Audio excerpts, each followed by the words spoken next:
It's an exciting time to be in Shadowlands, as Blizzard has finally opened their eyes and ears to the loot chaos that's been happening throughout the mostly amazing expansion. Here's the deal, we are getting the Valor Points system back, and for those of you who are not caught up on this or haven't been around when they were first introduced, I decided to make this video and shed some light on the topic. If we're meeting for the first time, I'll assume you haven't subbed to the channel yet, and you should take care of that now, as I create super simple WoW guides for classes, raids, dungeons, and collectibles, and you don't want to miss out on those. First things first, I want to reflect on what Valor Points really are, and what they used to be when they first got introduced into the game. It was basically a currency used from Cataclysm until Mists of Pandaria expansion, and got taken out for reasons unbeknownst to me still. Valor Points are the honor points of PvE content, which you get upon doing something meaningful in PvE like a raid or a world boss. It had a cap, but man oh man did it solve the gearing problems for players who didn't get the loot they wanted. After a long Valor drought that included anything from Warforging and Titan Forging to the weekly chests and the vault we have today, we finally have the opportunity to dive into PvE content and feel less like we're wasting our time.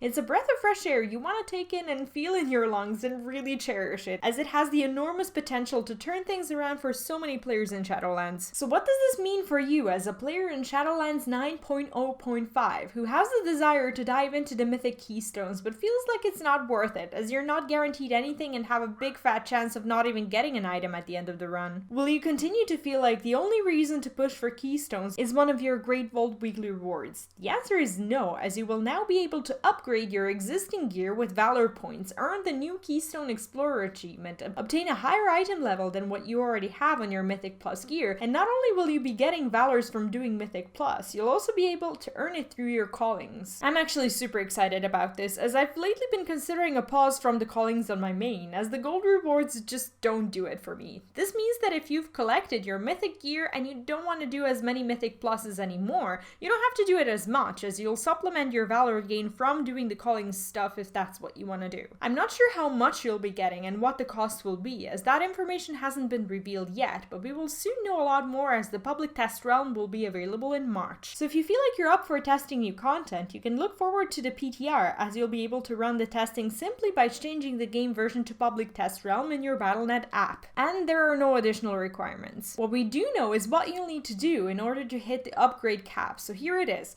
The first cap is at item level 200, and you'll be able to push it to 207 by completing all 8 Shadowlands dungeons at Mythic 5 or higher. If you do it on all 10s and higher, your cap is 213, and if you run Mythic plus 15 or higher, first of all, congratulations and I hope you're okay. Secondly, your gear has the potential to get to item level 220, which is pretty juicy. I do have a slight concern when it comes to this system, and that is the ever-increasing amount of in-game advertising. Now more than ever, WTS ads will be all over the place, trying to get gold from the players who now know what they're actually paying for. What I'm hoping to see, just like many others, is some sort of ad management system where maybe a separate tab will open up for people offering in-game services, as it's getting real difficult to both participate in the general chat and look for any sort of a group. I hope Blizzard is aware of this, and yes, I understand the reasons why this current state is beneficial for them, but it ruins the in-game experience for many. I also saw some reports of players posting WTS ads in the in-game calendar for others to see, and that's a big no for me, so hopefully we'll see something being done about it. Another bit of concern that I've got is the raid situation, as we haven't received any words about it, and there's a similar problem there as well. Our Mythic Plus dungeon is going to become just like Battlegrounds in PvP, something to be spammed so you can get the pieces of gear to be able to breeze through other content.